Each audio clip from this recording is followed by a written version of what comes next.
Olá, sou o professor Herbert. Estou com um projeto aqui de algumas videoaulas. Nós estamos vivendo atualmente uma pandemia e estou trabalhando de forma remota.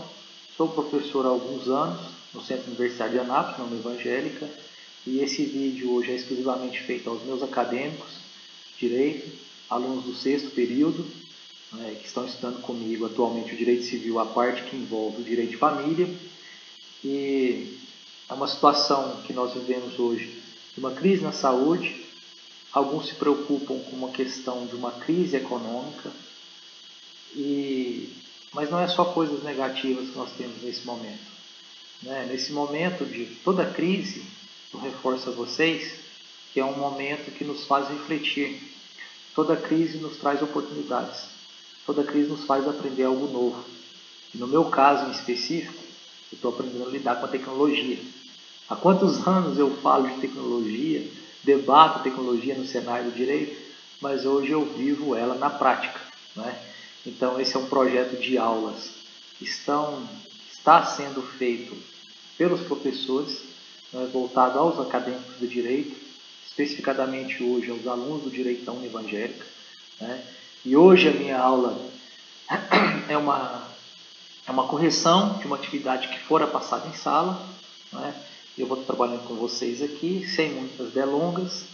A aula hoje é voltada para a correção dessa disciplina Direito Civil Família, que discute especificadamente dentro dessa matéria questões relativas ao casamento. Eu trouxe para vocês questões práticas, que eu vou estar explicando, especificando, e no final da aula eu dou alguns outros recados. Bom, conforme eu falei, a videoaula de hoje é voltada para uma correção de uma atividade, em que eu trago questão número 1. Questão número 1 traz um caso prático de brasileiros que moram fora do país, ainda mais nesse momento que o dólar está alto, as moedas estrangeiras estão muito altas. Então, muitas vezes o brasileiro se aventura fora e numa busca de um sonho, tentar melhorar a sua qualidade de vida. E aí é o caso que a gente está trabalhando aqui, como é que isso daí vai envolver a nossa prática hoje do direito civil, voltado para uma questão de uma família. Bom, vamos lá. Questão número 1. João Fortunato e Maria Clementina moram na cidade de Londres, capital da Inglaterra e do Reino Unido, e convivem juntos há algum tempo e decidiram se casar. Porém, não querem vir ao Brasil e nem podem por compromissos laborais, dentro de um prazo mínimo de 6 meses. Ou seja, eles não podem voltar ao Brasil no prazo mínimo de 6 meses porque o emprego não permite. Beleza. E em pesquisas feitas em sites de advogados, localizaram o seu contato e te contratam para uma consulta e elaboração de um parecer para a resposta às seguintes indagações. Aí é que vem as perguntas, as dúvidas. E você, enquanto estudante de direito, é sua obrigação saber. Não é isso que os nossos parentes falam? Vamos lá. Como podem realizar o casamento antes desse prazo? O João e a Maria te perguntam. Quais são as medidas a serem tomadas?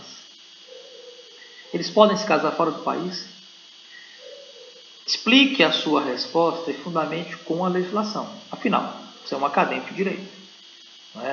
Você trabalha uma ciência que é a ciência jurídica. Eu vou passar o próximo slide aqui para trazer já uma resposta pré-pronta e eu vou estar explicando o passo a passo como é que você daria essa resposta ao seu cliente, que mora lá do outro lado do mundo. Bom, no presente caso, nós temos duas possibilidades de dar uma orientação a essas pessoas que estão morando na Inglaterra e querem se casar. Para sua sorte, essas duas pessoas são brasileiras, então menos mal, é bem mais fácil de você explicar isso daí para eles. Primeira opção, o casal que se casa em Londres, na Embaixada Brasileira, ele vai ter que cumprir alguns requisitos, conforme as orientações do portal consular. A gente pode abrir o site do portal consular, eu vou mostrar para vocês aqui, portal consular.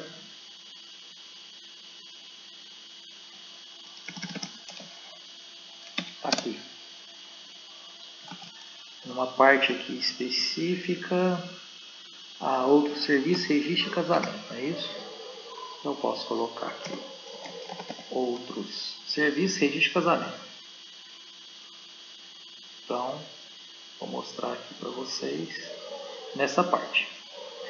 Então, nesse site aqui, até para uma resposta mais completa, eu mostro para vocês aqui a tela e quais são as regras e a documentação exigida.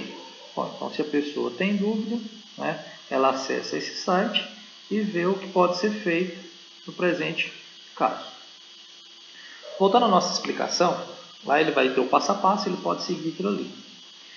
A fundamentação para essa resposta que você daria para essa primeira opção a esse seu cliente. A legislação. O artigo 32 da Lei de Registros Públicos, ela traz a seguinte redação. Os assentos de nascimento, óbito e de casamento de brasileiros em país estrangeiro serão considerados autênticos, nos termos da lei, do lugar em que forem feitos, legalizadas as certidões pelos cônsules ou, quando por estes tomados, nos termos do regulamento consular. Da mesma forma, o que traz a fundamentação também é o Código Civil. Vou mostrar para vocês também aqui, né? Primeiro, a Lei 6.015, o artigo 32.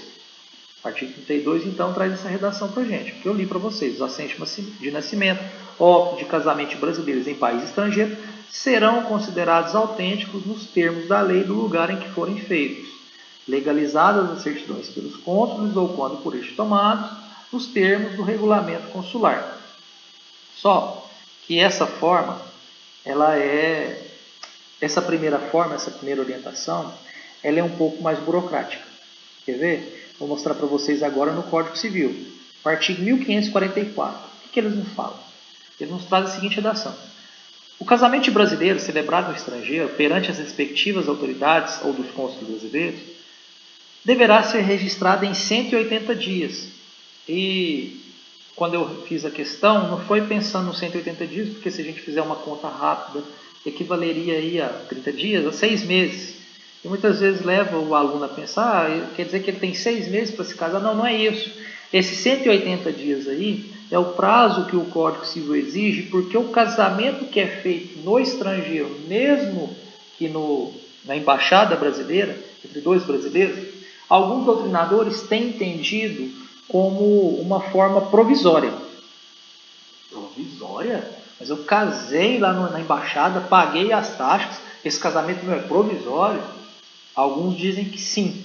Por quê? Porque o artigo 1544, ele traz essa obrigatoriedade legal para que quando esse brasileiro voltar ao país, voltar ao Brasil, ele faça então um registro nesse prazo de 180 dias. Tá? Eu não vou entrar nos detalhes. E se ele não registra, quer dizer que o casamento é inexistente, é nulo, é inválido? Não, não é. O casamento, ele foi válido, só que ele está sem efeito. Ele exige um requisito aqui, de acordo com alguns doutrinadores, por ele ser uma situação provisória, ele tem que se transformar em definitivo para trazer os efeitos e consequências do casamento na vida desses cidadãos. Tá bom? Então é isso, em suma. Essa é a primeira opção. Essa primeira opção, então, ela pode ser mais trabalhosa justamente por esse prazo de 180 dias. Às vezes o brasileiro volta, quer conhecer, quer ver os parentes, quer ir na casa do fulano, do beltrano, e acaba esquecendo e passa esse prazo. Qual seria o outro caminho, a outra alternativa para resguardar esse cidadão? Segunda opção. Como a questão traz uma situação de brasileiros que vivem no exterior, existe uma outra forma possível de realizar o casamento que na prática é bem menos dispendiosa. Dispendiosa tanto financeiramente quanto na questão burocrática, vamos dizer assim. Na primeira opção, alguns doutrinadores ensinam que esse registro, conforme eu falei, ele tem um caráter provisório, porque a lei exige a sua transcrição no Brasil. Está lá, eu li com vocês o artigo 1544. Sendo assim, alguns doutrinadores e alguns juristas orientam aos brasileiros que, caso eles possuam domicílio no Brasil, que eles façam diretamente via procurador. E alguém pode representar o outro no casamento, até no casamento pode. diretamente no Brasil via procurador, conforme nos ensina o artigo 1542, que eu já coloco aqui. O artigo 1542 traz a seguinte redação: o casamento pode celebrar-se mediante procuração. Qualquer procuração? Claro que não. É aquela feita por instrumento público, tá? Não é uma procuração feita, a gente chama de documento de gaveta, não é aquela que você só reconhece firma, é aquela que você vai no cartório e faz ela em notas de tabelião. Então, por instrumento público, com poderes especiais para casar. Essa forma é a mais viável e menos dispendiosa, porque quando esse cidadão comparece, mesmo que lá na embaixada, faz uma procuração e remete para que uma pessoa no Brasil a represente, ela já fica com um casamento definitivo aqui, que quando ela voltar do seu país, que ela está trabalhando, quando ela voltar aqui, ela não tem essa preocupação de perder esse prazo de 180 dias, né? E nem de cumprir com as outras diretrizes, as outras situações que são específicas da legislação. Tá? Aquele site que eu coloquei para vocês, ele traz lá as especificidades desse caso. Eu não vou entrar em detalhes, tá? Porque é uma situação extremamente prática, tá? Para você, caso tenha dúvidas, só abrir aquele site e a gente consegue lá, que é autoexplicativo.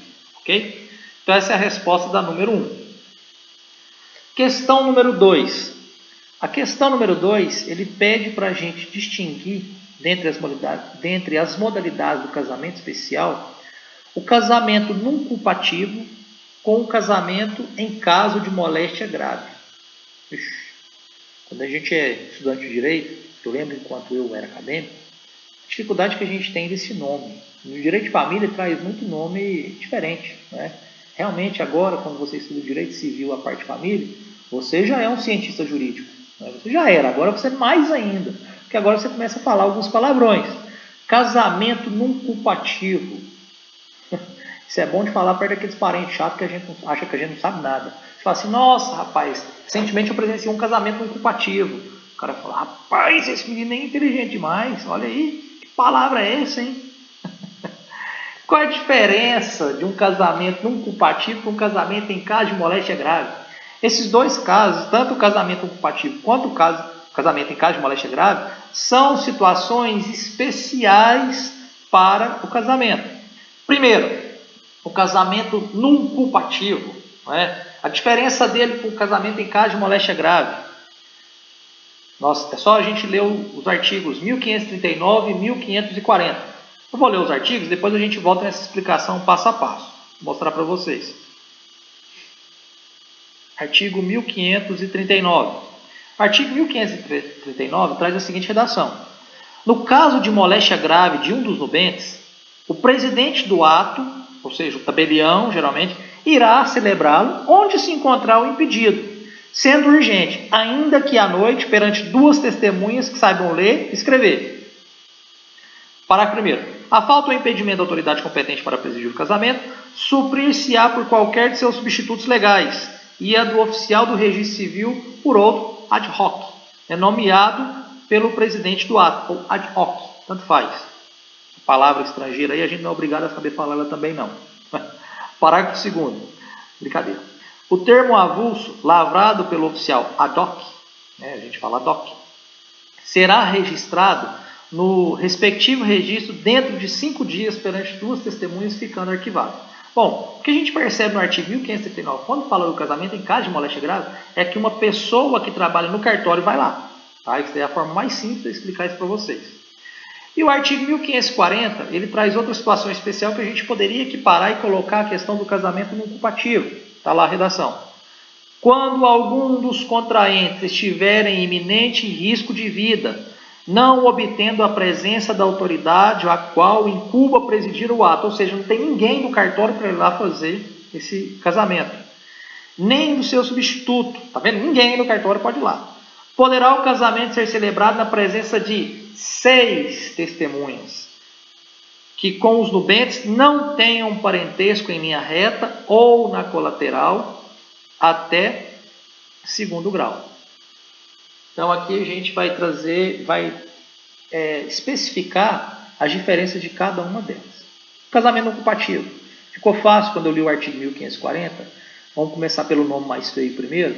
Quando coloca que, logicamente, ele não possui uma habilitação prévia. quer dizer que o cidadão adoeceu, está lá no leito de morte ou está em risco, também é uma situação que ele está em risco de vida, ele não pôde comparecer ao cartório para fazer o registro, então é uma forma especial, porque ele pensa assim, meu Deus do céu, se eu morrer e eu não estiver casado, eu não vou ter, né, cumprido com os requisitos de ter vindo a essa terra. Então ele pensa, eu quero me casar, mesmo que eu esteja no meu leito de morte, eu posso? Pode, criatura. A legislação e o jurista, o legislativo, trouxe essa possibilidade ao cidadão, mesmo que ele não tenha feito uma habilitação prévia. Então, prosseguindo, o tabelião ele também não comparece ao local. Quais são os requisitos, então, necessários a isso? São necessárias 6 testemunhas, as quais não possuem impedimento. Ou seja, elas não podem ser seus parentes próximos, tá? É o que a legislação coloca. E agora o casamento em caso de moléstia grave. É o artigo 1539. Ele coloca, possui uma habilitação prévia. Porque para o tabelião comparecer a esse local, mesmo que à noite, a legislação ainda coloca uma dificuldade. Ah, mas está à noite, né? O cidadão acidentou, está caído, está internado no hospital. Não, o tabelião fala, o casamento era hoje, agora 8 horas da noite, nós vamos lá. Ou o padre, o ministro religioso, ele pode comparecer ao local, né, juntamente com o tabelião, geralmente, quando é feito um casamento religioso e um civil junto. Então, o presidente do ato, aqui eu coloquei o tabelião para simplificar. O tabelião ele comparece até o local. Então, o que se presume? Que ele tem uma habilitação prévia. E outra coisa, já que tem o tabelião, ele tem a fé pública para esse ato civil, eu não preciso de 6 testemunhas, eu só preciso de 2 testemunhas. Inclusive, essas testemunhas, na prática, quando nós estudamos lá o processo de habilitação do casamento, essas 2 pessoas, essas 2 testemunhas, geralmente já compareceram, se já tem habilitação prévia, e já assinaram o termo, né? Mesmo assim, se não tiverem assinado, podem comparecer só 2 testemunhas, podendo ser qualquer pessoa, conforme prevê o artigo 42 da Lei de Registro Público. Vou mostrar para vocês de novo. Artigo 42 da Lei de Registro Público. Está aqui, ó. Artigo 42 coloca, a testemunha para os assentos de registro deve satisfazer as condições exigidas pela lei civil, sendo admitido parente em qualquer grau do registrado. Tá vendo? Então, nesse caso aqui, a legislação flexibiliza. Pode ser qualquer parente. Anotem esse artigo que vocês nunca mais esquecem. Ok? Partindo para a terceira questão. Questão número 3. A questão número 3 é excelente. Ela dá um nó na cabeça do cidadão que está estudando direito civil nessa parte de impedimentos do casamento, né? Principalmente a questão do artigo 1521. Questão número 3 coloca o seguinte caso prático. Josefino de Castro foi casado com Lourdes Maria de Assis, no período de 2000 até 2019. O casal foi casado pelo regime de comunhão parcial de bens. Aparentemente eles devem ter se divorciado. Aqui está colocando uma situação no passado. Lourdes, antes de se casar com o Josefino, tinha uma filha de nome Jéssica. É lógico, Jéssica não nasceu nos anos 60. Jéssica nasceu nos anos 90 para cá. É um nome que surgiu dos anos 90 para cá. Ninguém tem uma avó que chama Jéssica. Geralmente é uma menina de no máximo aí 30 anos. Então, ela hoje conta com 21 anos de idade. E o Josefino também tinha um filho de um relacionamento anterior. O nome dele é Carlos Henrique de Castro. Hoje com 23 anos de idade. Os jovens, Carlos, filho de Josefino, e Jéssica, filha de Lourdes, estão apaixonados e querem se casar. Nesse caso, questiona, é possível? Ah, mas pera lá, professor. Eles não são irmãos um do outro? Eles não são irmãos, não. O pai e a mãe deles são casados. Ou foram, aparentemente. Pouco importa aqui, porque o que a gente vai fazer, eu desenhei para vocês aqui de forma bem simplificada e bem simples, vou acompanhar. Josefino, pai de Carlos, certo? Casou-se com Lourdes. O Josefino ele é da linha azul, a Lourdes da linha vermelha. Até para não contrariar aí nenhum ministro, né? Menina azul, menina vermelha. Então, o Josefino azul gerou ao Carlos, Lourdes vermelha gerou a Jéssica. Quando eu somo o azul com o vermelho, quando a gente trabalha cores primárias com cores secundárias, pode chegar a uma cor terciária, né? Um roxo. Eu acho que é roxo isso daí mesmo. Então eu somo aqui Josefino e Lourdes, o vermelho com o azul, quer dizer que eu crio um vínculo roxo de afinidade, né? Os parentes, quando eles vêm a se unir através de um matrimônio, através de um casamento, eles se ligam aos outros. Como assim? Artigo 1595. Vou mostrar para vocês também. Aqui. Artigo 1595. Cada cônjuge aqui, ó, fala o seguinte: cada cônjuge ou companheiro é aliado aos parentes do outro pelo vínculo da afinidade. Então, esse vínculo da afinidade, quando o Josefino casou-se com a... Como é que é o nome dela? Com a Lourdes, então quer dizer que ele tem um vínculo de afinidade agora que é transmitido ao seu filho Carlos. Tanto é que a linha azul aqui, ó, no parágrafo 1º, eu faço essa intersecção, tá vendo? Então a Lourdes é que é parente do Carlos.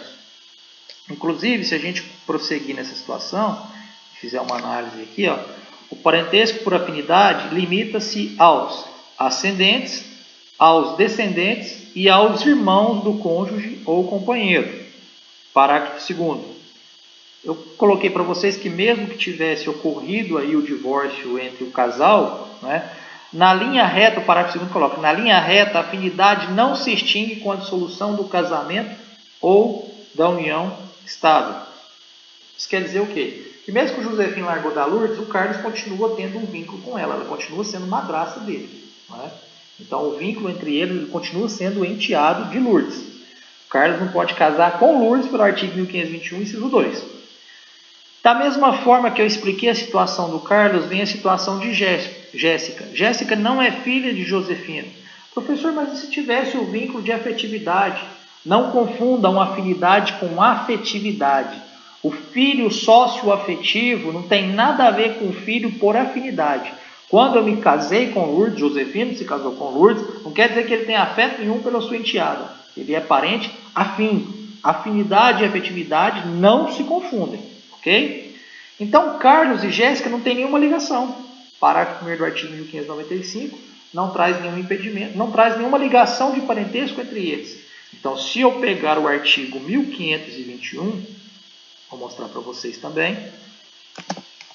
No artigo 1521, traz para a gente, então, os impedimentos. Não podem casar os ascendentes com os descendentes, seja um parentesco natural ou civil, os afins, o adotante, os irmãos unilaterais ou bilaterais, eles não são irmãos. Se tivesse um vínculo aqui de afetividade, tudo bem, mas eles não são. O adotado com o filho do adotante. Quando Josefino se casou com Lourdes, ele não adotou a filha dela. Não tem nada a ver. As pessoas casadas, o cônjuge sobrevivente. Então, já que esse rol aqui é um rol taxativo, quer dizer, então, que não possuem nenhum impedimento. Carlos pode se casar com Jéssica, pode fazer a festa e pode chamar todo mundo. Beleza? Questão número 4. Questão número 4 é uma situação que ocorre muito.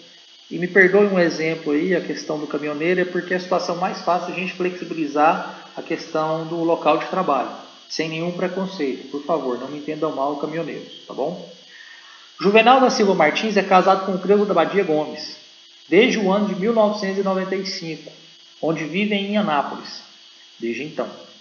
Porém, Juvenal, que é caminhoneiro, passa a maior parte do tempo fora de casa. E convive também com Jéssica Cristina da Conceição, há cerca de 10 anos, na cidade de Parauapebas, no estado do Pará. Insta aqui salientar que, com a companheira paralela, ele não possui filhos. Questione-se, como podem ser atribuídos efeitos jurídicos e direitos à relação concubinária que concorre com o casamento? Poder-se atribuir natureza de união estável a essa relação extraconjugal? Não. Eu não posso dizer que essa união estável, mesmo que ela seja paralela ao casamento, ela não pode ter efeito jurídico para proteção do direito de família. Notem que eu não estou falando da proteção patrimonial por enquanto. Eu falo da proteção do direito de família. E trago aqui para vocês, né, um julgado antigo, de 2017, já tem 3 anos, que já vem com precedentes do STJ e STF. Vou só ler a ementa para vocês. Apelação civil, ponto. Família, né, o tema maior é família, o caso específico é união estável paralela ao casamento. Qual foi a decisão desse tribunal de Justiça do Rio Grande do Sul. Não é? Impossibilidade, não é possível. Quem é que disse isso? Precedentes do STJ e STF. Tá? Então ele traz aqui a redação para a gente, coloca os elementos probatórios constantes dos autos, inclusive o depoimento pessoal, e vai especificando o caso, né, prático aqui da questão. Então ele não traz a possibilidade de reconhecimento paralelo. Primeiro, por quê? A gente trabalha hoje com um dos princípios basilares no direito civil, que é o princípio da monogamia. Não é? O direito civil, a todo momento, ele traz e busca tentar trazer uma questão de segurança jurídica aos cônjuges, ao casal casado. A questão do casamento é uma burocracia enorme, e quando a gente fala burocracia, a gente lembra lá de Max Weber, que tenta trazer uma organização, não é? Então, quando eu falo do casamento e falo que ele é burocrático, é porque ele, de certa forma, é organizado.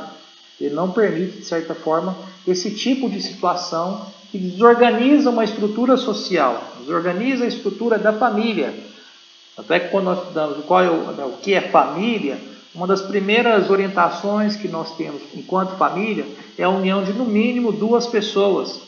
3 pessoas, no caso do casamento, em várias situações, não é permitido por lei. Primeiro, se a gente trabalha com o critério civilista, 1521, inciso 6, coloca: não podem casar as pessoas já casadas. Lá na frente, o artigo 1723 coloca que a união estável não se constituirá se ocorrerem os impedimentos do artigo 1521, porque constitui concubinato. E nesse caso aqui, então, não é permitido